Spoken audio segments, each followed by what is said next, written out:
Welcome to all.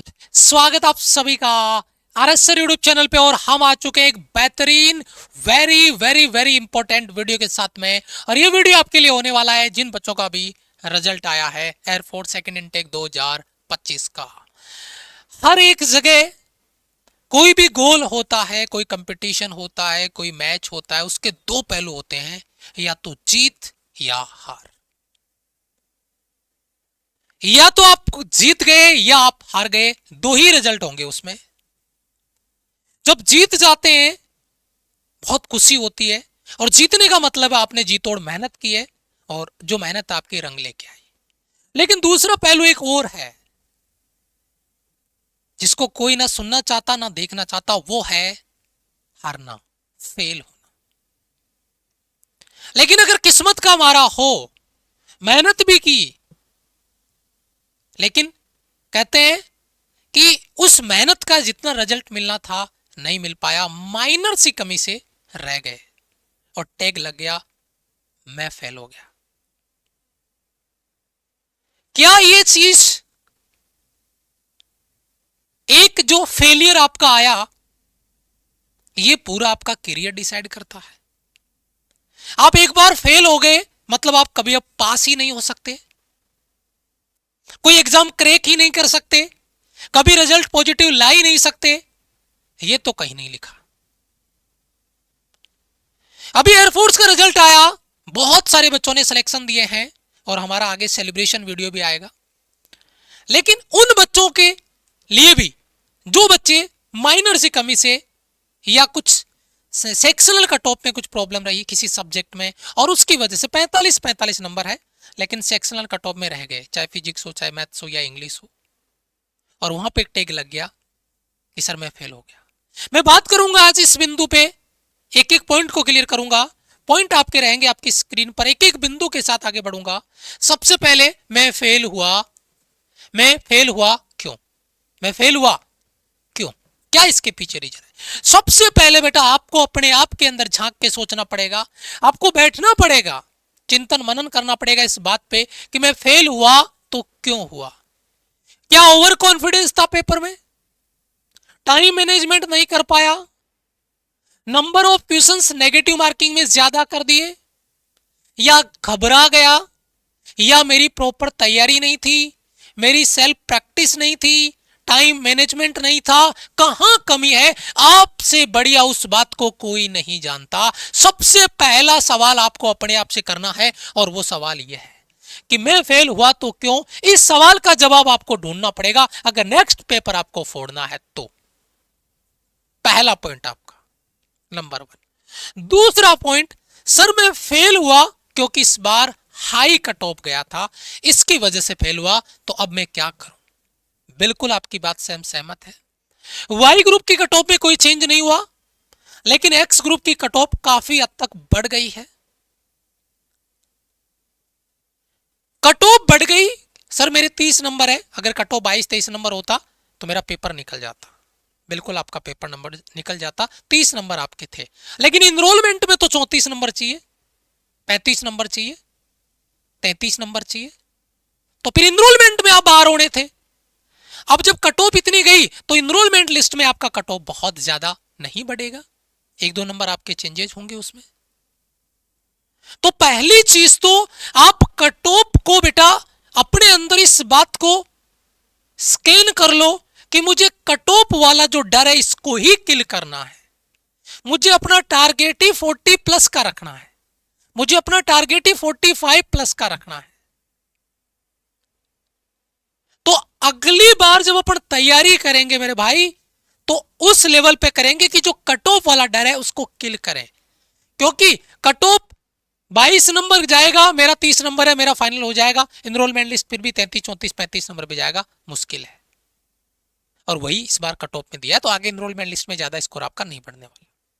तो बेटा high cut off गई इसलिए फेल हुआ, तो क्या करूं, क्या करें, उस पर आगे बात करेंगे। पहले अगले सवाल पे चलते हैं। अब कैसे पढ़ाई करूं। पहली बात, अपने आप के साथ इस बात को आपको एक प्रोमिस, एक जिद, एक कॉन्फिडेंस आपको मानना पड़ेगा कि अगले इनटेक में, चाहे एयरफोर्स हो, चाहे नेवी हो, चाहे आईसीजी हो, मैं पूरी एनर्जी पूरे जोश के साथ में जुड़ने वाला हूं, या मेरी इतनी साल 1.5 साल की तैयारी, 6 महीने की तैयारी जीरो, और मैं अभी इधर तैयारी बंद कर रहा हूं, मैं कुछ और देखता हूं। अगर आप ये सोच रहे हैं तो आप सबसे बड़ी गलती कर रहे हैं। आपका पिछला साल, 1.5 साल, 6 महीने आपने जो दिए हैं वो टोटल जीरो हो जाएगा।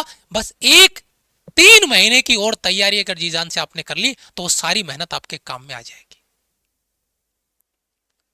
तो अब तैयारी करने के लिए सबसे पहले अपने आप को प्रॉमिस करना है कि पिछली बार जो मेरी कमी रही, इस बार सबसे पहले मैं उसी पे काम करूंगा। और वो कमी हो सकती है आपका कोई वीक सब्जेक्ट, जैसे मान लो फिजिक्स हो, मैथ्स हो, रागा वाला सेक्शन हो, या इंग्लिश हो। अगर वाई ग्रुप का कोई बच्चा तो रागा वाला हो सकता है। वीक सेक्शन को नोटिस करो, चेक करो, एनालिसिस करो अपने एंड से, और सबसे पहला हमला उस सब्जेक्ट पे होगा। अगर आपका सब्जेक्ट फिजिक्स वीक है तो मैं अभी आपको कुछ सबूत लेके आया हूं, फिर दिखाऊंगा, फिर बोलना कि आपका सब्जेक्ट फिजिक्स वीक आगे रह सकता है क्या, या फिजिक्स आपका टॉप सब्जेक्ट बन सकता है क्या। अभी मैं बात करूंगा, थोड़ा टाइम दीजिएगा मुझे। तो आप कैसे पढ़ाई करूं, पता करो आपका वीक सब्जेक्ट कौन सा है, और सबसे पहले उसी को टारगेट करेंगे। उसको एक्स्ट्रा टाइम आपको देना है सेल्फ स्टडी में। दूसरी चीज, सर सेक्शनल कट ऑफ मेरे सर 8.75 नंबर थे फिजिक्स में, और कट ऑफ चला गया 9 नंबर। इससे बड़ा दुख, इस बच्चे से बड़ा दुख नहीं हो सकता किसी को, जो 0.25 से 0.1 से 0.2 से आपका कट ऑफ में, सेक्शनल कट ऑफ में। इस बच्चे का स्कोर मान लो 45 नंबर है। आप कमेंट पढ़ना रिजल्ट वाले वीडियो पे जाके, ऐसे बहुत कमेंट मिल जाएंगे आपको। उस बच्चे ने अपना दुख कमेंट में व्यक्त किया, वो कमेंट पढ़े मैंने, मैक्सिमम बच्चों को रिप्लाई भी किया है, जितना पॉसिबल हुआ रात तक, देर रात तक मैंने रिप्लाई करने की कोशिश करी है, आप देखना। और वो आप ही थे जो ये कमेंट कर रहे थे। 45 नंबर है फाइनल स्कोर, लेकिन फिजिक्स ने साथ नहीं दिया, 0.25 से रह गया। अब वो बच्चा मुझे ब्लेम करे या मैं उस बच्चे को ब्लेम करूं, उससे उसका सिलेक्शन नहीं हो जाएगा। लेकिन मुझे मेरी कमी पे काम करना है, और उस बच्चे को अपनी कमी पे काम करना है, और मिलके तबाही मचाएंगे। ये वाला सेक्शनल कट ऑफ वाला जो डर है, इसको किल करेंगे। जो वीक सब्जेक्ट है उस पे टारगेट करेंगे एक्स्ट्रा सेल्फ स्टडी में। सेल्फ स्टडी ये वो पॉइंट है जो हमेशा आपके भरोसे होता है, और मैं कहूंगा 100 में से 90 बच्चे हैं ना, वो यहीं पे धोखा देते हैं। शायद आपको बुरा लगेगा, लेकिन दिल पे हाथ रख के कहना कि अगर मैं आपको कहूं कि बेटा 4 घंटे आपका सेल्फ स्टडी होना चाहिए, कि आप 4 घंटे का वो सेल्फ स्टडी कर पाते हो? 4 दिन, 5 दिन, 10 दिन नहीं।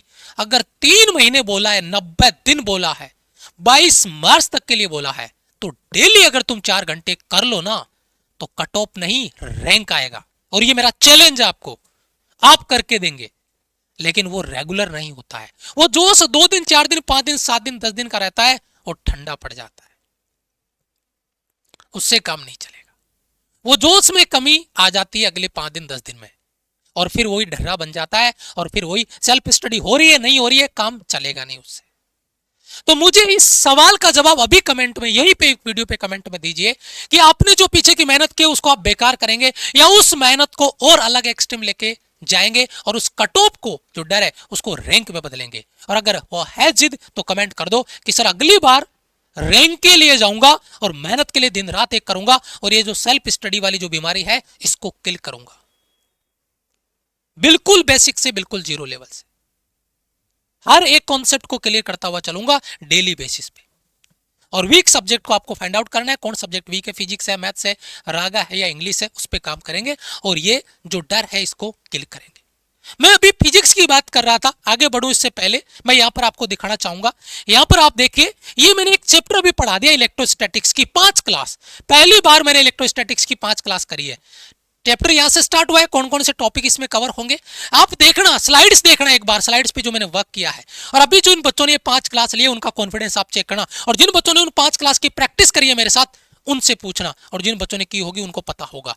पहली बार मैंने डिफेंस में पढ़ाने जब से लगा, उससे लेकर अब तक पहली बार मैंने जो स्लाइड्स है उन पे इस लेवल पे काम किया। आप देखना, हर एक डायग्राम को बनाना, हर एक डायग्राम को समझाना, खुद से डायग्राम क्रिएट करना, हर एक चीज को लिखना, यूनिट या डायमेंशन बना के, वैल्यू इंपॉर्टेंट क्वेश्चन को बॉक्स में बंद करना, साइड में लिखना, हर एक पॉइंट को अलग से लिखना, चेंज आउट करना, हर एक चीज को साइड में शो करना, लिखने का प्रयास करना, डायग्राम बनाना, एक एक चीज को क्लियर करना। ये देखिए हर एक पॉइंट को लिखा है, एक एक डायग्राम मैंने खुद से क्रिएट किया। इतना गंदा डायग्राम मेरा बनता है, लेकिन देखो मेहनत करके डायग्राम किस लेवल पे रेडी किया है, ताकि चीजों को मैं समझा सकूं, पॉइंट को क्लियर कर सकूं। यहां पे आप देखिए हर एक चीज को क्लियर करने की कोशिश करिए, हर एक पॉइंट को, ग्राफ हो चाहे आपका डायग्राम हो, हर एक चीज को। यहां पर कुछ चीजों को आपने मेंशन किया होगा, दिख रहा होगा, ये डायग्राम मैंने खुद से बनाए हैं, क्लास के दौरान बनाया। आप वीडियो देख लेना, यूट्यूब पे पढ़े, ये मैंने खुद से क्रिएट किया। ये नहीं कि कोई कहीं से मैंने उठा के कॉपी पेस्ट करके ये डायग्राम लगाए, नहीं, ये खुद से क्रिएट किया, ये डायग्राम मैंने खुद से बनाया।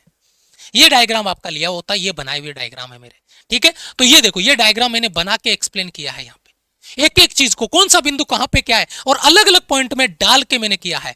फिजिक्स को आपका गुलाम बना देंगे। जिस बच्चे के ये था ना सर मेरे पिछले बार 2.5 नंबर थे, इस बार 21 नंबर है, इस बार 2.5 नंबर थे, 5 नंबर थे, अगली बार 25 के लिए जाएंगे।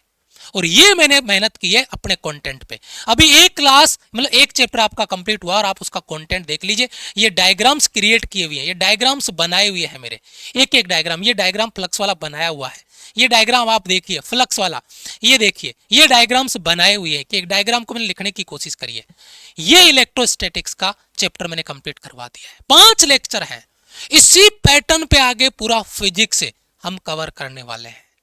तो बेटा फिजिक्स में तो टारगेट 20+ का लेके चलना, इस बार कट ऑफ का छोड़ दो आप, और वो जिम्मेदारी मेरी है। बस ये कंटेंट जो आपको मैं डिलीवर करूं, वो कंटेंट आप तैयार हैं रेडी करने के लिए? कमेंट में यस सर लिख दीजिए। सर जो डिलीवर करोगे वो तैयार करके पेपर वाले दिन, मतलब टेस्ट वाले दिन, प्रैक्टिस वाले दिन आपको मैं क्लास में दिखा दूंगा सर मेरा स्कोर। वो अगर जलवा आपके अंदर है, कोई रोकने वाला नहीं है। तो सर तैयारी स्टार्ट करूं, तैयारी कहां से स्टार्ट करूं? पहले चैप्टर में इलेक्ट्रोस्टैटिक्स हो चुका है, हमारी 2-2, 3-3 क्लासेस साहस बैच की हो चुकी है। वहां से उन लेक्चर्स को आप रिकॉर्डेड देख लीजिए, धीरे धीरे एक एक 2-2 लेक्चर डेली में कवर कर लेना। कल से पहली क्लास से लाइव जुड़ जाइए, नेक्स्ट डे से पहली क्लास से ही लाइव जुड़ जाइए अगले दिन से, और वहां से क्लासेस को लाइव करते चलिए साथ साथ। और पीछे जो 4 दिन के लेक्चर छूट गए आपके रिजल्ट आने से पहले के, उन 4 लेक्चर को, कोई बहुत नहीं, 4 क्लास कोई बहुत नहीं होती है, आराम से कवर कर सकते हो। और साहस लाइव, और ध्यान दीजिएगा एक बच्चे और गलती करते हैं, लाइव और नोट्स। लाइव बैच में बच्चा जुड़ जाता है और प्रैक्टिस कर लेता है, लेकिन जब बात सेल्फ स्टडी की आती है, जब बात मॉक टेस्ट की आती है, जब बात कॉन्सेप्ट नोट्स के रिवीजन की आती है, तो बच्चा क्या करता है, उन पे ध्यान नहीं देता, और वो अपनी सबसे बड़ी गलती होती है, सबसे बड़ी भूल होती है। तो बेटा लाइव बैच में जुड़ना है, लाइव प्रैक्टिस क्लासेज कल से, मतलब जुड़ जाओ आज, लेकिन कल से क्लासेस स्टार्ट कर देना। अगर वास्तव में आपने वो दुख दर्द जो भी झेला है उसको अगर खुशियों में बदलना है, माँ बापों के चेहरे पे स्माइल लेके आनी है, जो दुख दर्द उनको पिछले 2 दिन में झेलने को मिला है, क्योंकि बेटा बच्चे का जब रिजल्ट पता चलेगा तो हर कोई पेरेंट्स दुखी होगा, ये बात तय है, उनको भी रोना आएगा, लेकिन वो आपको फिर से डांडस बंधाएंगे। मान लिया कि उनको बुरा लगेगा, लेकिन वो कहेंगे बेटा कोई बात नहीं, फिर से तैयारी करो, फिर से मेहनत करो, उठ खड़े हो और लड़ो और मेहनत करो, अगली बार सिलेक्शन निकालो। मैं तो ये मानता हूं, और वो करना चाहिए आपको। तो लाइव बैच में बेटा आपको जुड़ के लाइव क्लासेस करनी है, और सेल्फ स्टडी के लिए आपको नोट्स बैच में जुड़ जाना है और अपनी तैयारी स्टार्ट कर देनी है। आज से, कल से आपकी क्लासेस, आज आपको बैच में जुड़ के अपने आप को तैयार कर लेना है। ये आपका हेल्पलाइन नंबर, अगर कोई डाउट रह जाता है तो दिए गए हेल्पलाइन नंबर पे आप कॉल कर सकते हैं और अपना डाउट क्लियर कर सकते हैं। कोर्स से रिलेटेड कोई भी डाउट है, लेकिन बेटा मेहनत करने के लिए आप तैयार हैं, तो इस लेवल का कंटेंट हम आपके लिए रेडी करके लेके आ रहे हैं, totally update, fully upper level पे। प्रैक्टिस क्लास में आओगे तो आपको प्रैक्टिस क्लास का लेवल भी पता चल जाएगा। ठीक है बेटा, मिलता हूं आपसे मैं नेक्स्ट वीडियो में। वीडियो को लाइक और चैनल को सब्सक्राइब जरूर करते जाना, क्योंकि ये प्यार और सपोर्ट आपका हमें मिलता रहेगा। इसी तरीके से मेहनत करते रहेंगे, वीडियो लेके आते रहेंगे, तो वीडियो को लाइक और शेयर जरूर कर दीजिए। तब तक के लिए बेटा जय हिंद, वंदे मातरम।